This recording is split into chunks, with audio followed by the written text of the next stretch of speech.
Pour mon 30e anniversaire, ma famille s'est envolée pour Hawaï sans me le dire. Je l'ai découvert grâce à la publication de ma mère. Voyage parfait avec les personnes qui comptent. Ce soir-là, j'ai fait un seul mouvement discret.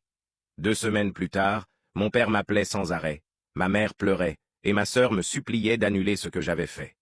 Ma famille m'avait oublié le jour de mon anniversaire, qui comptait vraiment pour moi. Oublié, pas comme « Oups, on t'appellera demain ». Non, oublié comme « Ils ont pris l'avion pour Maui, se sont installés dans un resort en bord de plage, ont posté des photos de coucher de soleil assorties, et ma mère avait écrit en légende, je cite, « Voyage parfait avec les personnes qui comptent le plus ». Moi j'étais assise sur mon canapé à Columbus, dans l'Ohio, en train de manger des restes de pad thai dans un t-shirt que j'avais porté pour dormir pendant 2 jours. J'avais 30 ans. Voilà comment j'ai été accueilli dans ma nouvelle décennie.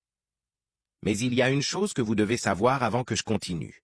C'était moi qui payais le toit au-dessus de la tête de ma sœur.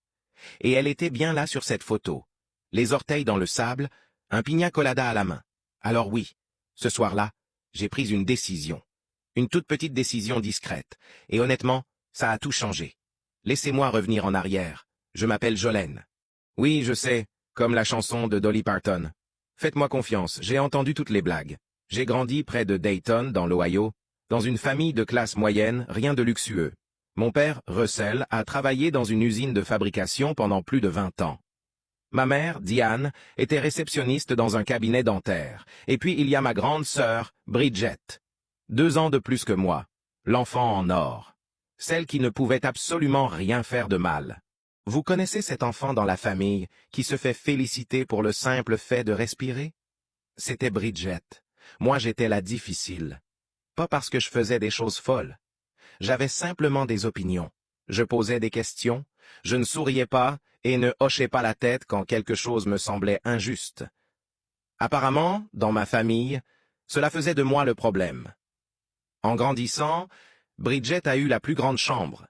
Bridget a eu la voiture neuve quand elle a eu 16 ans.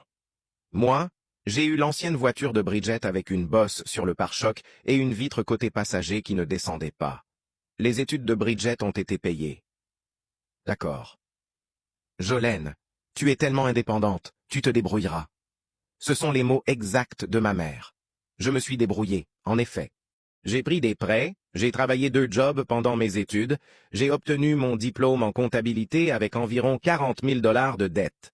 Bridget a eu un diplôme en communication qu'elle a à peine utilisé, s'est mariée à 24 ans avec un gars nommé Craig et a emménagé dans une maison qu'il ne pouvait pas vraiment se permettre.